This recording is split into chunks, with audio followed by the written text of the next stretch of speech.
রাজ্যের শিল্পায়ন এবং স্থায়ী কর্মসংস্থানের পরিকাঠামো তৈরি করতে ব্যর্থ হয়ে কি সরকার কেবল ভাতাকে ঢাল হিসেবে ব্যবহার করেছে? 1500 টাকার মাসিক ভাতা একজন শিক্ষিত যুবকের উজ্জ্বল ভবিষ্যতের বিকল্প, নাকি তাকে পরোক্ষভাবে সরকারি দাক্ষিণ্যের উপর নির্ভরশীল করে রাখার একটা রাজনৈতিক কৌশল? দেখুন, পরিষ্কার হচ্ছে রাজ্য কতটা পঙ্গু সেটা রাজ্য সরকারের তরফ থেকে নিজেরাই প্রমাণ করলেন।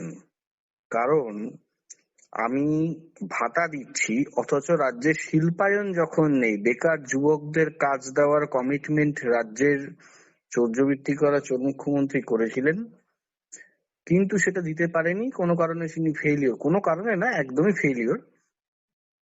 উনি শিল্প দিয়েছেন, চপ শিল্প, যেখানে বিগত দিনে বলেছে 1000 টাকা করে বেকাররা এরকম ভাবে টুল নিয়ে বসুন, মায়েরা ঘুগনি বানিয়ে দিন, এরকম। তো রাজ্য সরকারের রাজ্যের শীর্ষে যিনি বসে আছেন উনি বেকারদের অ্যাডভাইস দিচ্ছেন চপ বানান, ঘুগনি বানুন। তার মানে কি শিল্পায়ন আনতে উনি ব্যর্থ। এবং যে কমিটমেন্ট উনি করেছিলেন যে রাজ্যে চাকরি হবে, চাকরি উনি দিতে পারলেন না, শিল্পায়ন উনি আনতে পারলেন না। তো সেই জায়গায় একটা ফেলিওর মুখ্যমন্ত্রী, যে রাজ্যের মানুষকে 21 থেকে 40 বছর বয়সী মাধ্যমিক পাস যুবক, একটা ছেলে মাধ্যমিক পাস করে 17 থেকে 18 বছর বয়সে, যদি খুব ভুল না করি, তাহলে সেই ছেলেটা বেকার ভাতা পাচ্ছে 21 বছর বয়সে গিয়ে। ঠিক আছে, তাহলে 18 থেকে 21 বছরের ডিউরেশনটা কত হলো? 3 বছরের। তাহলে এই 3 বছর ধরে এই ছেলেটা কি করবে? প্রথম প্রশ্ন। দ্বিতীয় প্রশ্ন, রাজ্যে যে ছেলে, অনেক ছেলে যারা মাধ্যমিক অকৃতকার্য হয়, তাদের জন্য কোনো শিল্প, কাদের জন্য কোনো মানে আপনার সরকারি যে প্রকল্প, যেটা গ্রুপ, মানে সরকারি ভাবে ধরুন কোন সমষ্টি লোন দিয়ে সরকারের তরফ থেকে যে তোমরা ব্যবসা করো আমরা আছি, এরকম ব্যাপার নেই। কিন্তু তাদেরকে বসিয়ে রেখে এবং 3 বছর পর থেকে তাদেরকে ভাতা দিয়ে রাজ্য প্রমাণ করে দিল কতটা ব্যর্থ, কতটা ফেইলিওর। মানুষ এর কাছে পরিষ্কার আমাদের এই কথা যে এই ফেল সরকারটাকে ভোটে ফেল করে আপনারা জিতুন, এবং এই সময় এসেছে। ঠিক দাদা, তার মানে দুর্নীতির মাধ্যমে যোগ্যদের বঞ্চিত করে আবার ভাতার মাধ্যমে তাদের তুষ্টিকরণের চেষ্টা করছে। এটা তো গণতান্ত্রিক একটা উপহাস, তাই না? উনি নিজে তো পশ্চিমবঙ্গ রাজ্যটাকে গোটা ভারতবর্ষ, গোটা দুনিয়ার কাছে উপহাসের জায়গা করে দিয়েছে। ক্লাউনের ভূমিকায় নিজে অভিনয় করে পশ্চিমবঙ্গটাকে দেখাচ্ছে যে পশ্চিমবঙ্গ রাজ্যে যারা আছে তারাই ক্লাউন।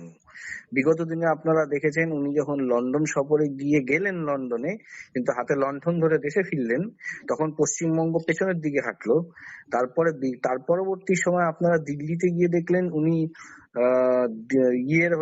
SIR এর হয়ে সওয়াল করলেন, কলতলা কালচারের মতো ঝগড়া করলো, ওখানে গোটা জুডিশিয়ারি সিস্টেমের কাছে প্রমাণ দিল যে আমি এমন রাজ্যের প্রতিনিধি যেখানে কলতলা কালচারের ঝগড়া ছাড়া আর কিছু হয় না, আমি তার প্রতিনিধিত্ব করতে এসেছি এখানে, মানে সুপ্রিম কোর্টে, শুধুমাত্র ঝগড়া করার জন্য, মিনিমাম প্রসিডিওর জন্য না, মিনিমাম শিক্ষাটুকু নেই। অশিক্ষিত, মানে কি বলবো, অশিক্ষিত টাইপের মুখ্যমন্ত্রী। আমার দুর্ভাগ্য নিয়ে আমারও মুখ্যমন্ত্রী অশিক্ষিত টাইপের মুখ্যমন্ত্রী।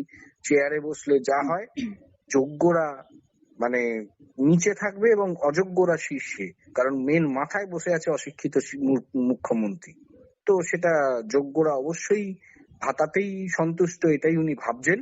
এবং ওনার ভাবনাতে উনি নিজেই এখন ভাবাই তো, কারণ যে উনি দেখতে পাচ্ছেন বিভিন্ন পকেটে, বিভিন্ন অঞ্চলে যখন ক্ষোভ আসছে, যে এখানে আপনারা দেখেছেন বেকার ভাতাতে যখন দিচ্ছে, বেকার ভাতা ক্যাম্পে গিয়েও লোকে চাকরির দাবি করছে। তো সেইটা ওনার কাছে চিন্তার একটা, মানে কপালে একটা চিন্তার ভাঁজ হচ্ছে।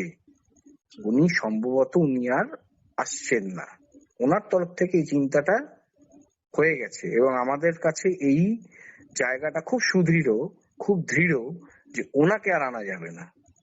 পশ্চিমবঙ্গের মানুষ তৈরি। দাদা, নির্বাচনের ঠিক আগেই যখন এই ধরনের আর্থিক প্রকল্পের ব্যাপ্তি বাড়ানো হয়, তখন প্রশ্ন জাগে সরকারের লক্ষ্যে কি প্রকৃত জনকল্যাণ নাকি ভোট ব্যাংক নিশ্চিত করা?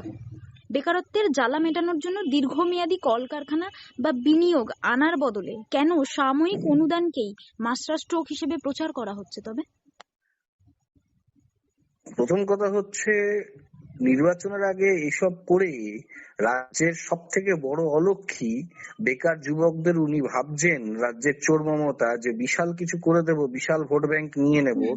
মহিলাদের বলেছিলেন যে নাড়ু বানাতে, এবং রাজ্যের যারা একটা অংশের ছেলে যারা মনে করছে হয়তো ওর চেলাচামুন্ডা যারা আছে তারা ওই রাস্তায় ভোটের দিন যাতে নাড়ু নিয়ে বেরিয়ে সেই নাড়ু নিয়ে খেলতে পারে, সেই রাস্তা একটা অংশের মানুষের কাছে করছে যারা কিনা ওর পেটেন্ট লোক।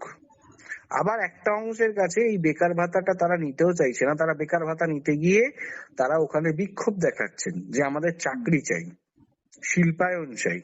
সেই জায়গায় দাঁড়িয়ে মুখ্যমন্ত্রী এখন যেন তেন প্রকারেণ মানে 2026-এ উনি ক্ষমতাসীন হতে চান, কারণ উনি জানেন ক্ষমতার অলিন্দে উনি রাজনীতি করছেন পুলিশকে সামনে রেখে। এই ক্ষমতা না থাকলে ওই চোর মমতার দল, চোর তৃণমূল 2 মিনিটও লাগবে না উড়ে যেতে, হাওয়ার মতো ভ্যানিশ হয়ে যাবে। এবং তাই জন্য এটা ওনার মরিয়া প্রচেষ্টা, কিন্তু আমার মনে হয় এই প্রচেষ্টায় উনি সাকসেস হবেন না।